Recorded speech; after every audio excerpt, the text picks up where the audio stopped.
All right, welcome. Today we're diving into something pretty profound, a psychological journey.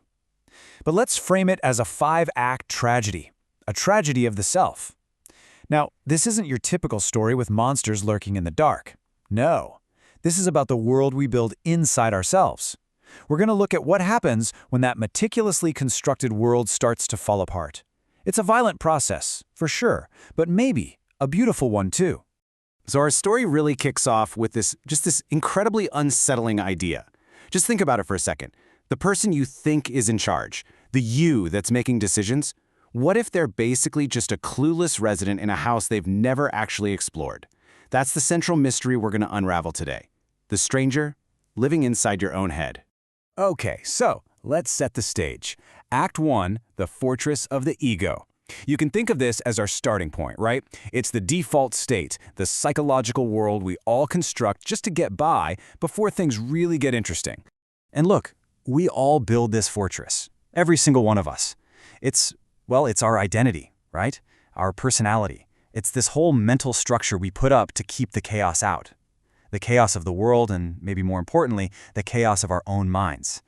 And why do we do it? Simple. It makes us feel safe. It gives us this story, this facade, that we're in control. We have this deep, desperate need to believe that this fortress is solid, that it's real, that it's us. But, and here's the catch, the fatal flaw in the whole design. That sense of order, it's totally artificial. It's a carefully constructed illusion. And the only way to maintain it is by shoving all the uncomfortable, messy, chaotic truths deep down into the foundations. What you end up with is something called terminal stagnation. I mean, it's a prison, sure, but it's a comfortable prison. But it's still a prison, one that stops any real growth. And here's the thing about foundations built on lies. They never hold forever. And that instability, that shaky foundation, that's what leads us right into Act 2. This is the inciting incident of our whole tragedy. It's the arrival of a visitor. An unwelcome visitor, for sure, but, as we'll see, an absolutely necessary one.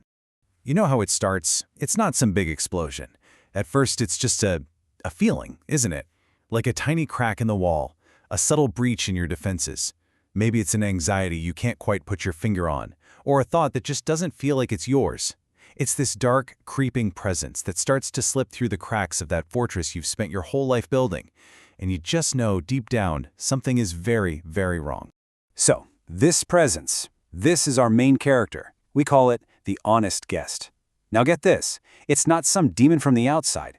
Think of it more like an intelligence from inside you. It's like an honest messenger showing up at your door to tell you, hey, that comfortable artificial life you've built, it's over. And this part is absolutely crucial. The guest isn't an enemy here to destroy you. It's a catalyst, a necessary catalyst for a massive change. So this forced reevaluation, it pushes us right into the climax of the story, Act 3. This is where the self is finally, and I mean finally, forced to confront a truth that is both devastating and deeply, deeply personal. All right, so the moment of truth has arrived. It's inevitable. The fortress walls are down. There is absolutely nowhere left to hide. You finally come face to face with this strange visitor that's invaded your house, your mind. And you have to ask, you have to demand, who are you? What is behind that mask? And the answer is so simple and yet so completely terrifying. The mask is a mirror. This guest was never a stranger. It's you. It has always been you. It's a reflection of your true self, completely stripped bare of all the illusions, all the roles you play, all the comforting little lies you've built your identity on. This gut punch of a moment, this is what's known as confronting the uncanny double. And it forces you to reckon with 3 huge insights. First, the mirror mask. It shows you your real self, no filters. That leads to the second, even crazier realization. That personality you've been working on, the I you show everyone, it's just a costume. And something else, something much more primal and nameless, has been wearing it all along. And the third insight? Well, that truth causes the whole shebang to come crashing down. Your identity shatters. The fortress just crumbles. So, the ego is shattered. What now? Where do you go from there? Well, that brings us to Act 4, which details let's just say, the harrowing aftermath. It's called the visceral descent. And this isn't a mental game anymore. This is a journey inward to take apart whatever is left of that old self.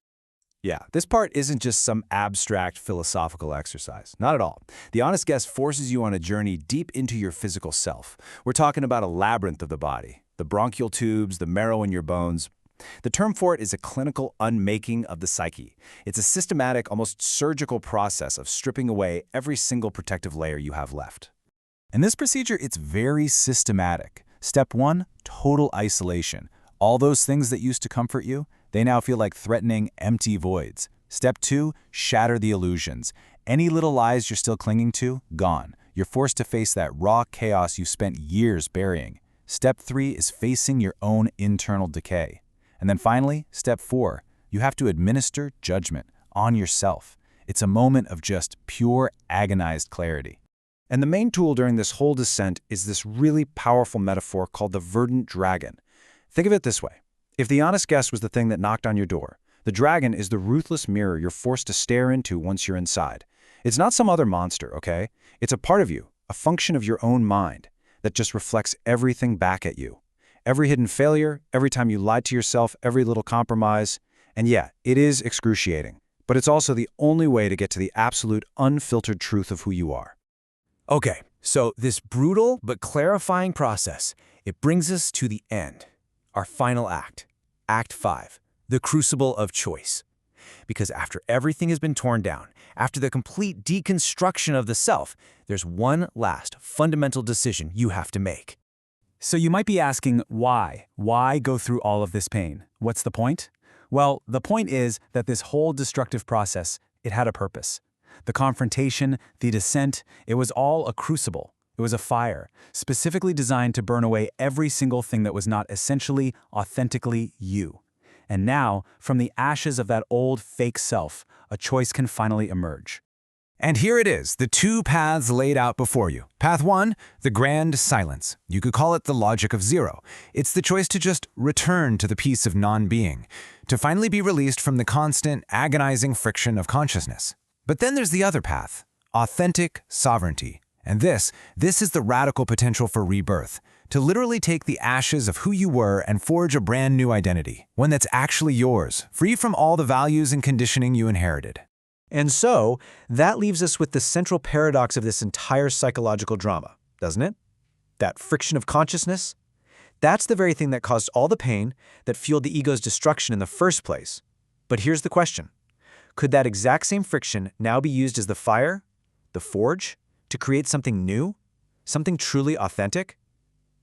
You see, this whole process doesn't end with some neat and tidy answer.